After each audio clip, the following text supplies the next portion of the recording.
Good evening, everyone, and thank you so much for tuning in to yet another episode of Milk Minutes brought to you by Healthy Start Center for Urban Breastfeeding. Per usual, I am your host, Bianca Suggs, Director of Maternal and Child Health. And if you've been tuning in all month, thank you so much for celebrating with us Breastfeeding Awareness Month for the month of August. And I could not think of a better way to end both Breastfeeding Awareness Month as well as Black Breastfeeding Week than with these two ladies I have today, our very own Latch Line supports IBCLC Renae Green and CLC Ebony Jackson. Hi, ladies. How are you today? I'm well, thank you. Happy Black Breastfeeding Week. Happy Black Breastfeeding Week. Thank you so much for all the work and dedication you both have to breastfeeding, specifically Black women breastfeeding. We really, really appreciate you. And to get started, what is a CLC, Ebony? Yes. I am so glad to be here. Thanks for having me. A CLC is a certified lactation counselor.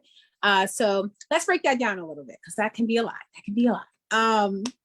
The certification portion of being a certified lactation counselor comes from receiving an education and training in breastfeeding and human lactation support. So this includes learning how to assess a latch. So that's when a baby latches to a mother's nipple. And then also the feeding process. It includes providing guidance through any breastfeeding challenges that a mom may have. And also the training includes counseling mothers with a full knowledge and understanding of milk production and any other special circumstances that may arise from that. So what makes like a CLC so great is that we are there to support moms through their breastfeeding journey. So despite on how I may feel about it or how Renae feels about it or any other IBCLCs or CLCs, we are there to support moms through your breastfeeding journey. I am a mother of 6 and I've breastfed all of my babies. And, each situation is different. So being able to experience that for myself and then being able to help moms through their journey, that really helps me to even implement my CLC skills with helping moms throughout their personal breastfeeding journey. So I think that I kind of summed that up in a nutshell. You did. Thank you. Okay. And again, thank you for the work that you do, Ebony. So Renae, take us a little bit further. What's an IBCLC? Yes, also thank you for having me again. An IBCLC is an international board certified lactation consultant, and it encompasses everything that the CLC encompasses. However, it's just a little bit more expanded from that. So what you will find is that with an IBCLC certification, one, that you can work anywhere in the globe. So it is a global certification, which is great if you want to do your thing overseas.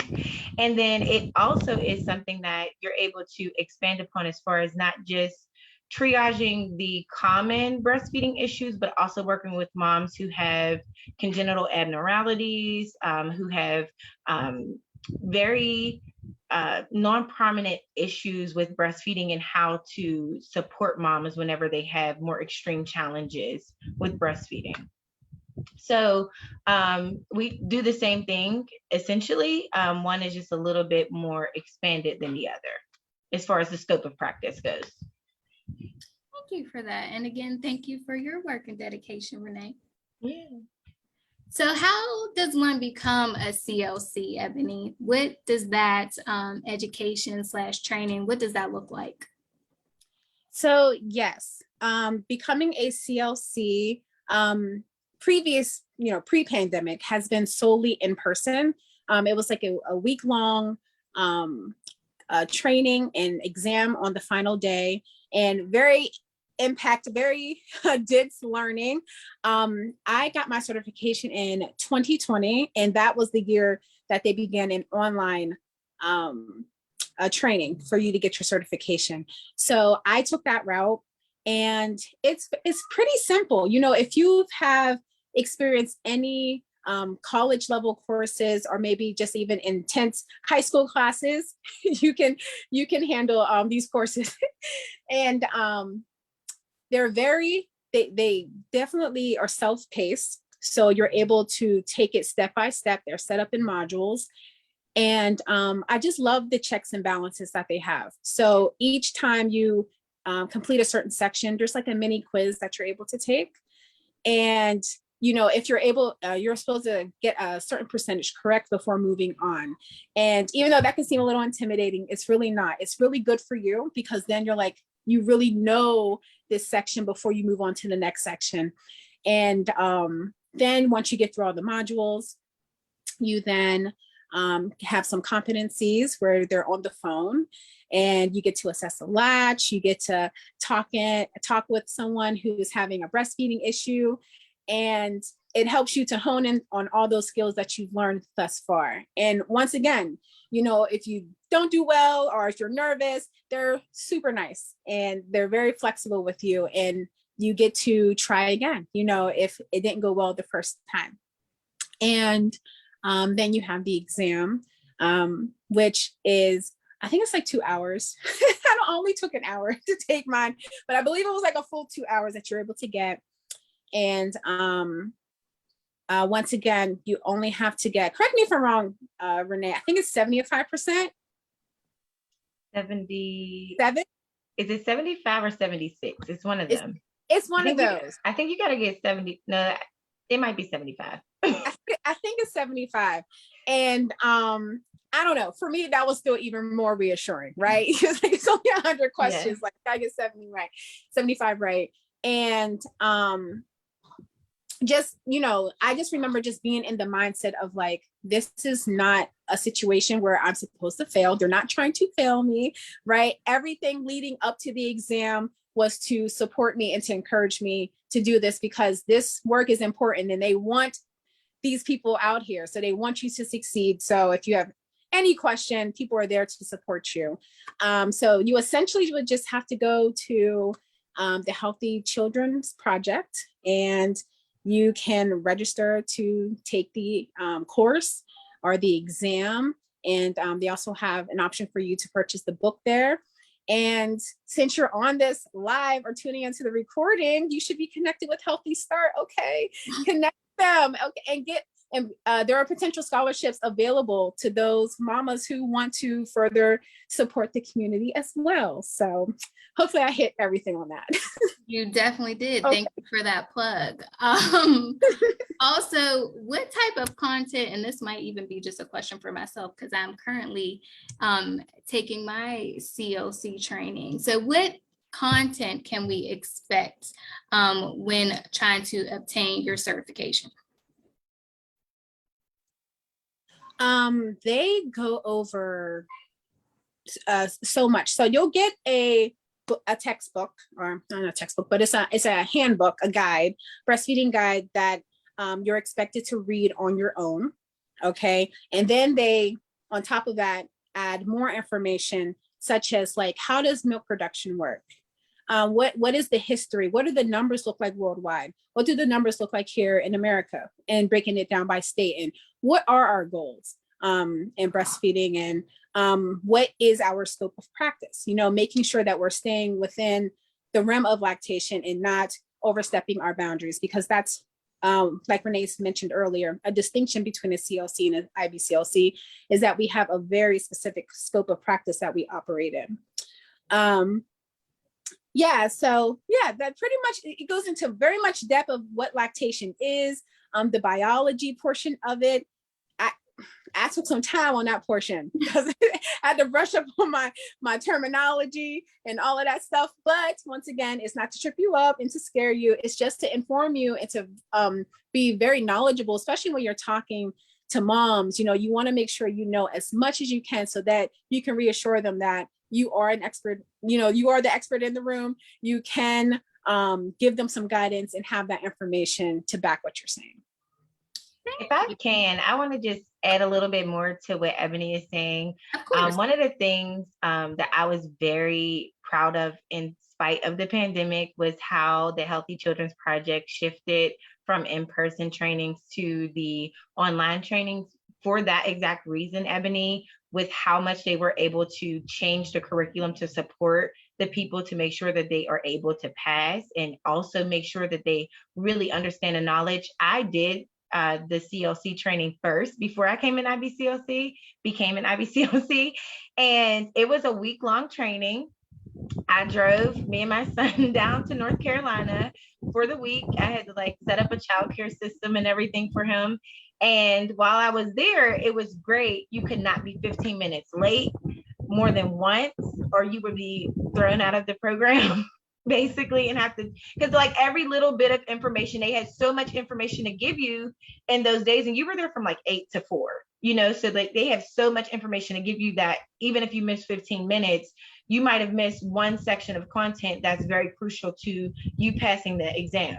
So it was a little bit more strict.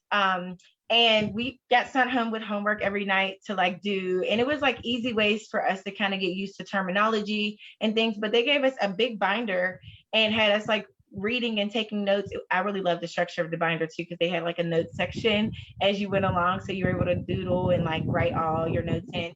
So I felt like once they changed the curriculum, it made it a lot easier for people to kind of test their way as they went along, which was something that in-person trainings we weren't able to do. So I was like, this is awesome, because you can kind of see as you get through each section, each module, like how well you're doing and what you need to go back and review. Where like we had training on Friday in the morning, and then after lunch it was our test. Like, so we still had information that we were getting that day and still had the test on it later on that afternoon. So we were like all cramming and studying. I was gonna say the pressure was on. So I would tell people right now is a great time to get your CLC certification for that reason, because you're able to really see where you need to work a little bit harder, or like what areas you need to focus a little bit more on for those reasons. Also, there are other groups that may offer the Certified Lactation Counselor training course. I just want to point out Healthy Children's Project is one of the administrators of the test. As long as someone is certified through the Academy of Lactation Practice and Policy, I believe it's called ALPP, then that means that they are certified as a certified lactation counselor training course. There are other options out there besides the certified lactation counselor. I would just research your area as far as like if you were looking for jobs, looking to procure employment in lactation, what are people or what are organizations looking for in your area, and what do they acknowledge? Thank you for that additional context. Can you touch on what that extra step looks like to become an IBCLC? What do you have to do to get that? Yes. So in IBCLC, there are 3 different ways that you can become an IBCLC. They call them pathways. I would definitely recommend, after my brief synopsis of the different pathways, that if you wanted to look it up, go to IBLCE.org, and they give you like they have packets of information and guides to really guide you on that pathway.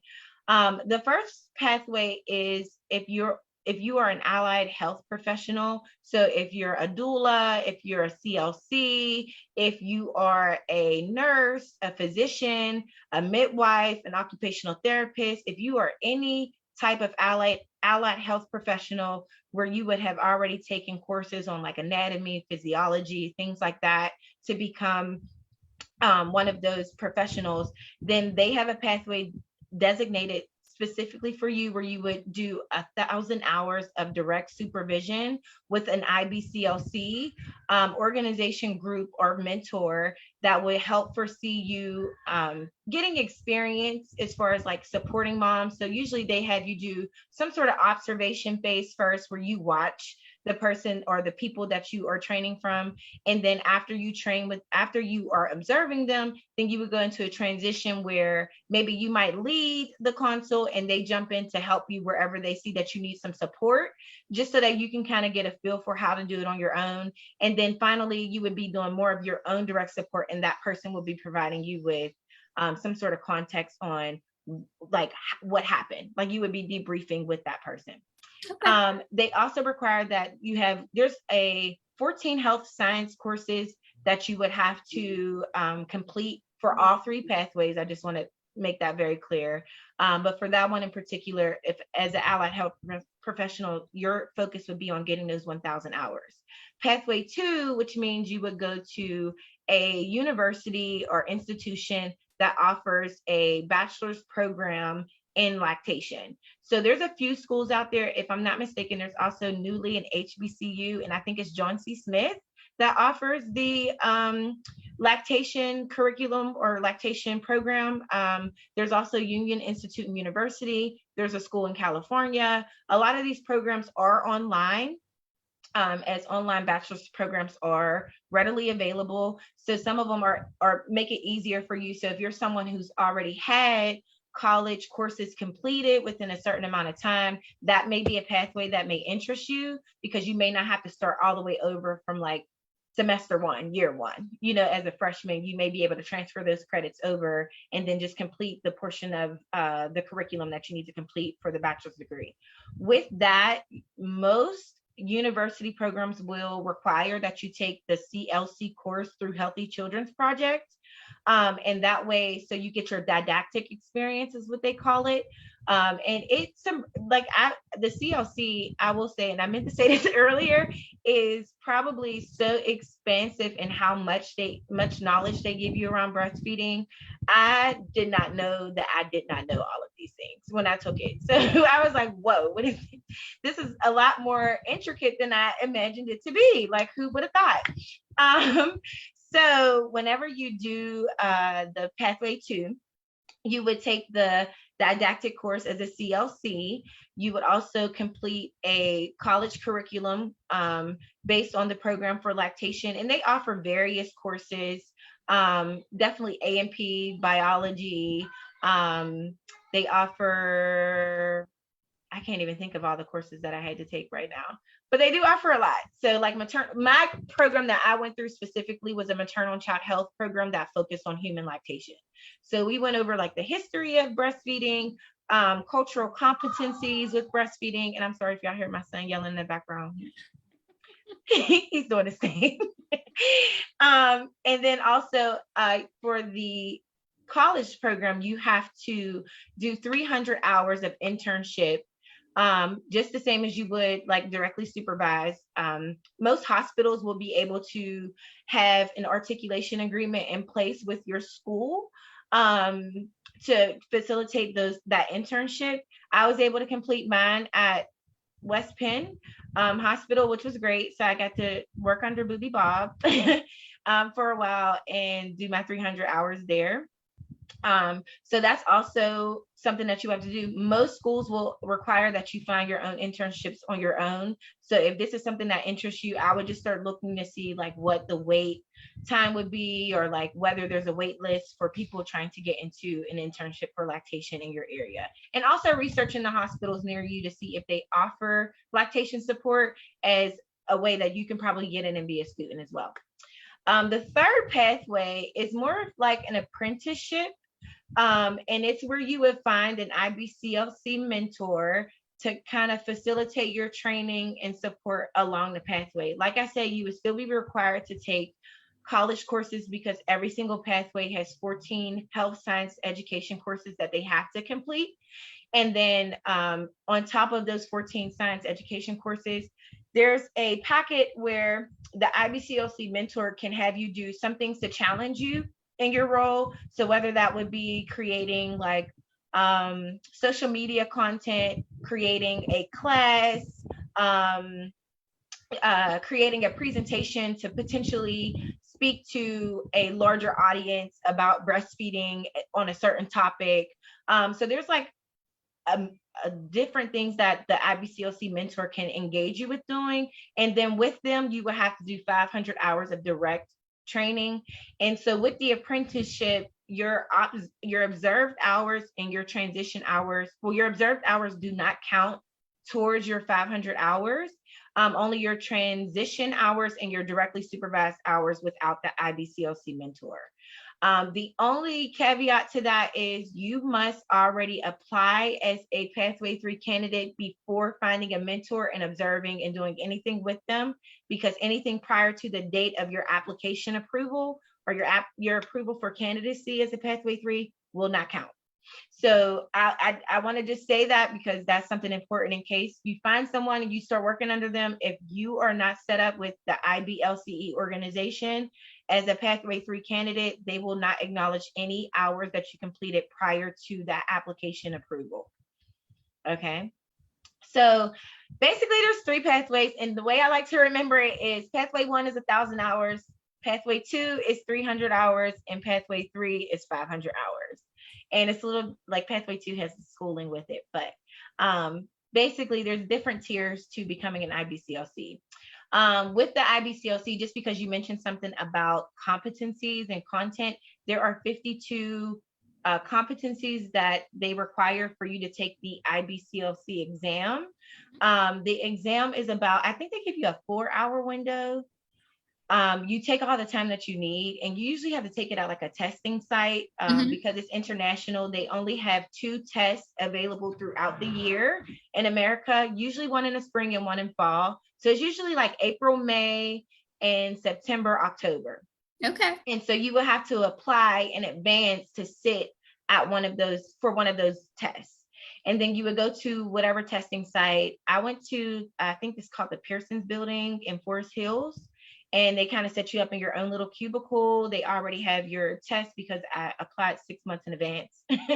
They already have my information and expect me to come. And you kind of just have to go in with nothing and just sit there in the cubicle. I think they give you one piece of scrap paper and a pen, but you can't even have your cell phone in there with you. They make sure there's no cheating involved at all. So, or you can't like look anything up, or if you're stuck, you just have to kind of go through the test. And for the IBCLE exam, I believe there's 175 questions, if I'm not mistaken.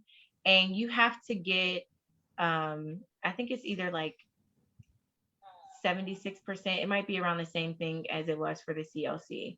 But there's a certain percentage that if you don't meet that percentage, then you would have to test again. They do tell you whenever you do get the test what areas you probably need to focus on in the next coming years. And they also instituted a new assessment like halfway through your IBCLC certification. They allow you to take a test. And if you want to test, if you take the test, they kind of tell you where you need to focus your CEU credits on to recertify again in the next 5 years. So that's it's cool. Like a practice exam, but it doesn't count towards the final exam. No, it doesn't count. And let me just be clear with that. As a CLC, your certification is valid for 5 years. And so after the 5 years, you have to recertify. And usually that's by continuing education credits and sometimes by tests. Okay.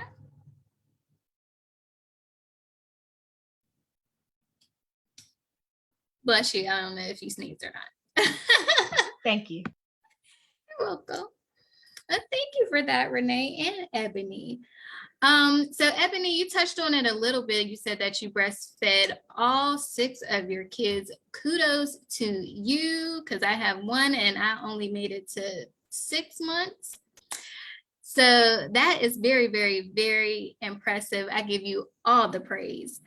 But what made you get into this line of work of becoming a CLC? Yes, and it really does derive from my own personal breastfeeding experiences. I think back to my very first child, and I was pregnant, and I was just trying to figure out everything I could possibly know. I was on the internet. If there was an event, I was there. If there was a class, I was there. I wanted to be as knowledgeable as possible. And once my son came, I knew I was ready and I was excited to get started, but I had some challenges. I had some hurdles to get over. And I just remember being so grateful to those women that I reached out to help me. And I've called lines in the middle of the night. So if you need help, don't be shy. You can call. I've had to do that. I've had to reach out to people, you know, especially like with my second and third child, you know, I still needed some help. Like I'm having unique situations. This child is so different. I thought I could do it. And it was those women who were there for me that literally sustained me keeping to my breastfeeding journey and getting to where I wanted to go. So I was very grateful to that. And when the opportunity came for me to get certified as a lactation counselor, I was like, yeah, I need to do this. I want to do this professionally because I'm already doing it in my leisure. Oh, you breastfeed? Oh, come over here, talk to me about that. You know, I do it too. Like, this is fun. This is great. And yeah, so it really stemmed from my own personal experiences and just wanting to get back that love and that bond that you and your baby will have like forever. And it's just something that you and him or her it's something just undescribable. It's just amazing, you know, especially when it's going well, right? And yeah, I just wanted to hold space with women in that way and hopefully encourage them to breastfeed and to support them in their breastfeeding journey. That's awesome. And what about you, Renae? What made you get into this beautiful line of work? I will answer that, but I just want to clarify because I did have to cough really quickly because my mouth went dry. So I was talking about when I said that the certification lasts for 5 years, I was talking about the IBCLC. The CLC certification does last for 3 years. And so as a lactation professional, that is also something that you have to maintain is the recertification process. So just to let you all know, the CLC recertification is every 3 years and the IBC certification is every 5 years. Now, as far as why I became a lactation professional, I was first generation breastfeeding mom, and it was really hard to navigate in the beginning. I didn't know what I was doing. I didn't even know there were classes available to learn about breastfeeding before doing it. I think I always knew that I would. I just never really gave it much thought until I became pregnant. And then I was like, oh, I'm going to breastfeed. And I just thought it was just going to be something that I just do and it happens naturally. My son did not eat for the first 3 days at all. He didn't latch. He didn't do anything. And he did feed in the golden hour, which let me know that he knew how to do it. But then after that, he just got like Dory, short-term memory loss. He did not remember what we did the first time. So I knew that I was out of my league for sure. And I remember the first lactation professional that I had assistance from just told me to give my baby a bottle. And I was like, I'm pretty sure you're not supposed to like say that. Like, I felt like someone should like push me and encourage me. And I remember my nurse who was in the room when the lactation consultant was there was pretty much like, you got it, just keep trying. And it was like her reassurance that like made me feel like I was just going to keep figuring it out. And then the second time I got support from a lactation professional, I still was very much in the clouds and up in the air about what I was supposed to be doing as a breastfeeding mom. I didn't know if I was pumping enough. I didn't know if baby was getting enough. I just didn't know because I didn't have the prenatal education or even the education going into it to know what to expect and how to know your baby's getting enough milk, how you know your body's producing enough milk. And I remember that she was kind of upset with me because I think I wasted her time in her opinion, because she's just like, you're doing so well and I'm here to help moms who are struggling. And I remember she said that and I was just like, I'm just not sure if women who look like me would respond positively to the type of support that I've been receiving. So I was like, you know what, this is something, I think I found a void. I'm gonna fill it. And this is what I was thinking in my head. And so I was like, okay, I'm going to go and see how I can be this type of person, this type of professional. And I got a job at the Midwife Center and got connected with Ngazi, who owns the Pittsburgh Black Breastfeeding Circle. And she kind of like told me the different pathways, and I found my way. But yeah, so I ended up breastfeeding for 11 months. So I did make it very far. But there was some challenges in the beginning, and I was just very clueless. I will be honest. So I just wanted to make sure women who look like me, who were first generation, didn't have any friends that probably had kids before them to try it, or any family members to try it before them, can have someone that looks like them and provide them with the same type of support that they would expect to receive in any type of situation medically. So that's my why. Thank you both. And it's necessary, it's needed. We're grateful for it. So thank you. I can't thank you both enough, because breastfeeding is definitely, it's a journey, especially to navigate by yourself. If you haven't been exposed to it, if people before you haven't done it, if no one in your circle has done it, it's very, very hard to navigate. So I'm appreciative for both of you guys and everybody in this space. One of the amazing supports that we offer within the Center for Urban Breastfeeding is our Latch Line, which is 24/7 connection to a CLC, IBCLC. So you can call any time of day, any day of the week, and reach someone to support your breastfeeding struggles. Both of you help support that line. So tell me, Ebony, what's your most memorable call on the Latch Line? Okay. This was a hard one. I had to think back when you asked me, like thinking, what could I say? And I'll have to say it was my first call. I think my very first call on the Latch Line was my most memorable one, because I was so nervous. Oh my goodness. I was so nervous. I told the mom, I'm like, this is my first call, so please just bear with me. Okay. And she was super cool. Of course, she was fine. And, her little one, she was just having, I don't want to say a standard issue, I don't want to minimize it, but it was one of those, commonly frequent issues, like, I can't get my baby to latch kind of thing. And I just remember eventually getting to the point, like after that call, I had to tell myself, this is not about you, Ebony. Like, this has nothing to do with you. All those nerves that you're feeling, it's all about, no, it has nothing to do with you. It has everything to do with your mama that you're talking to and the baby that you are trying to support. Both of you are trying to support. So for me, that carried me throughout my, journey, I guess, of helping mamas. It's just to kind of put myself to the side and to help just focus and hone in on the mama and the baby and love on them and to support them and to give them the best that I have to offer each and every time. So it's no specific issue that's memorable, but it was more so just having that clarity and letting go and not having all those nerves, which really helped me, helped all these other moms in the future. And now you're a pro, No. Yes. Yeah, I'm pretty good at Yes, you are.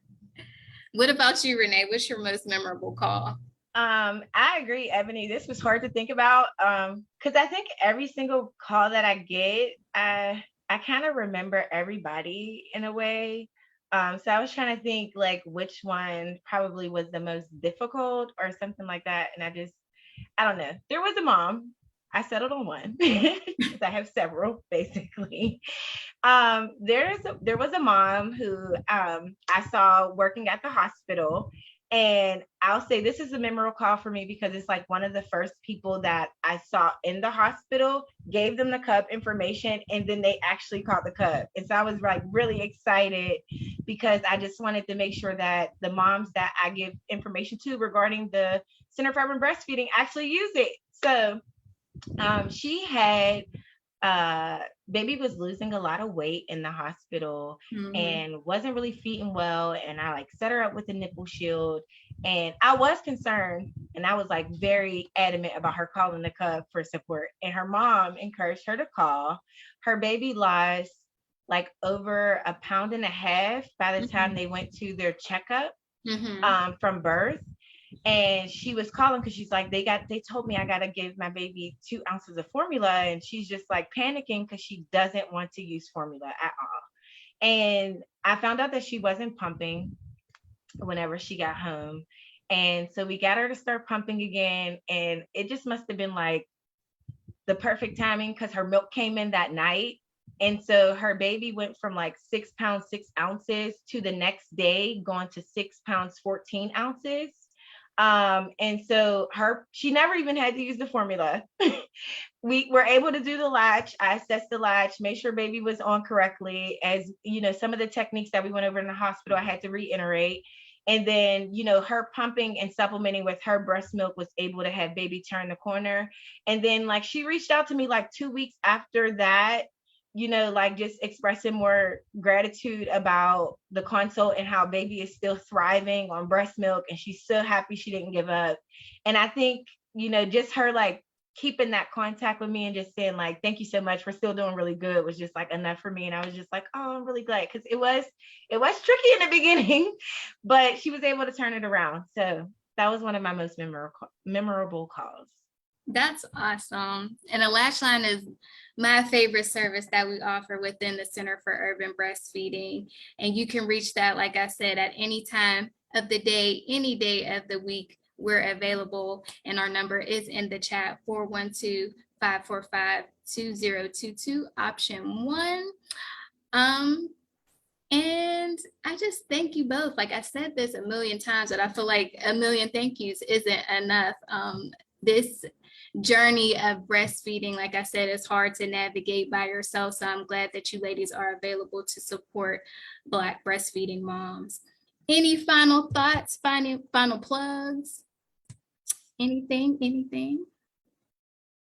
My plug would be, if you are a mom who is pregnant and contemplating breastfeeding, decided to breastfeed, please check out the Cup for the prenatal classes. I cannot stress this enough. Having some sort of theory before going into birth will definitely help ease a lot of anxiety in the first couple of days, because it is new and you will be on a learning curve. I'm not saying that it's going to be hard for everybody. I'm just saying it's good to be informed and know what to expect in those first few days and how to navigate and understand what you're doing with breastfeeding. So the Cub does offer classes, I believe, at least twice a month, and they do offer one-on-one sessions. So if you're someone who is interested in breastfeeding, please take a class, a prenatal class. They are very fun and interactive, and they have activities to make it cool. So yes, that would be what I would push out there for y'all.